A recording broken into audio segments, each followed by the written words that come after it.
We appreciate Gatorade, our friends at Gatorade, making some time for us with guys like Karl-Anthony Towns, who a couple days I caught up with, the Minnesota big man. We had a really interesting conversation. Here it is. All right, Bill Reiter here with Karl-Anthony Towns, celebrating a lot of very impressive young people. Gatorade, many nominations for the Gatorade Athlete of the Year. Karl, thanks for being here, man. Appreciate it. Thank you for having me. How's the offseason been? It's been good. I mean, just watching the free agency and everything, it's been pretty interesting. I'm with you. Those Woj bombs affect my life. They affect yours. Are you able to kind of disconnect from it, or when the deadline hits, are you following it as religiously as a lot of us fans? I think that for me, such an important summer for us in Minnesota that, I was very keen on every moment the free agency happened. Anyone getting picked up, any players doing whatever they got to do, and teams doing what they have to do to get ready for next season. It was something that I was like any other fan. I was really close to my phone all the time. A lot of talk about what you guys are going to do. Jarrett Culver is the selection. There were some trades involved.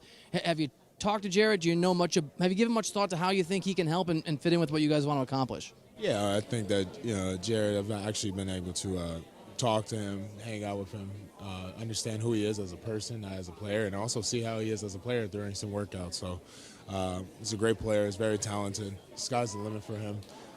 It's our duty as the vets to really make sure that we get him to that next level and we show him what it is to be a professional basketball player in the NBA. Talking to some sources around the NBA, and this isn't a slide at all in the former regime there, but just heard that even over the last few weeks that the culture has felt really different. There's a lot of enthusiasm, new general manager, and just the feeling in the building.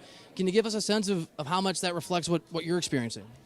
We're building something special in Minnesota, and, it starts from the bottom to the top, and we're doing a great job of building a culture that is that's world class, and we're building a world class organization over there. Ryan Saunders is an amazing coach, amazing person. Gerson is, one of one in the world. We got the best of both worlds. When you got a front office that's as well built as ours, and have a coaching staff as well built as ours, sky's the limit for us. Obviously, it's been a wild offseason.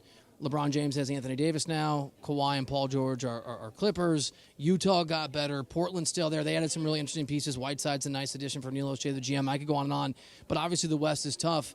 What do you guys need to do? And you have a very talented young roster to try to force your way into that conversation in a grouping of a lot of good teams out West. I think that what we got to do is just continue to do what we're doing right now, changing the culture. We bring in some great players, Noah Vonleh, Jake Layman.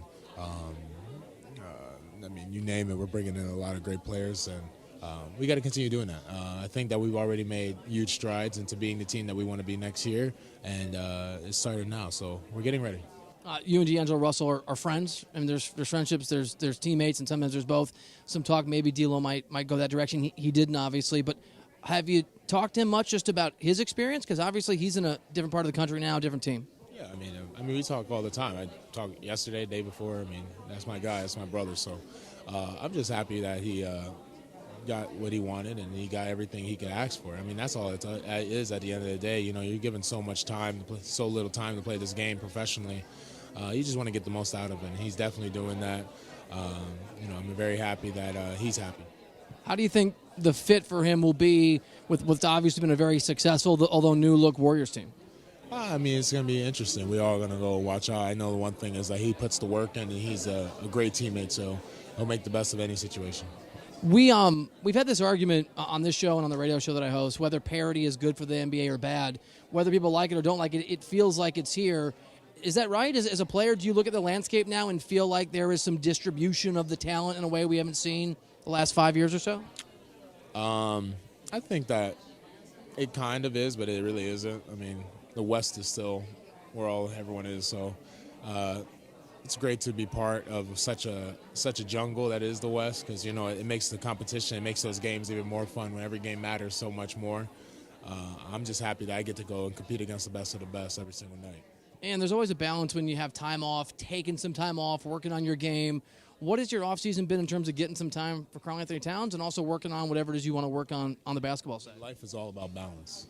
It's always been about balance. So just finding ways to balance not only, my personal life, but also business and work, is important. So finding time to really see my family, take some vacations, understand, my body better, and get a chance to go out there and perform at a higher level, especially in my workouts. So life is balanced, just trying to mentally be right, physically be right, and spiritually be right. Travel anywhere cool this summer? Not really. I mean, Turks and Caicos, that's on my Instagram, but I mean, everything else I keep under the radar. Right, I guess you gotta keep it a little private. We're here because of the Gatorade Athletes of the Year and some very impressive nominees. We just visited with all those folks. What does it mean for you to be able to lend your name, you're a very well-known person, your star power to this event?